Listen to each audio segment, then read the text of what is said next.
This is the Experimental Cook Show, and this channel was created because I love to cook. It's one of my favorite things ever in life. And I started cooking by following the black women in my family who, and I mean, if you know this, you know this. Black cooks don't often measure. It's about seeing and it's about feeling. And just watching that, I adopted those same skills. I mean, like most people, you know, you either make something hella bomb or you make utter trash.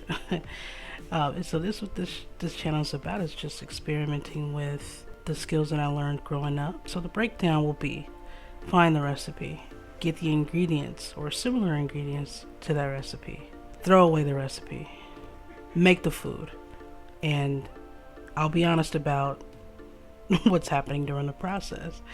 If it's bizarre and it's not working out, I'm gonna keep it real, okay?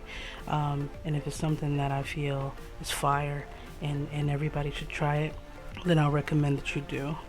But yeah, I mean, this is just about being a black woman cooking and trying things and experimenting. So please join me and enjoy getting these hands, because this face you're not gonna get. All right, welcome to the Experimental Cooking Show.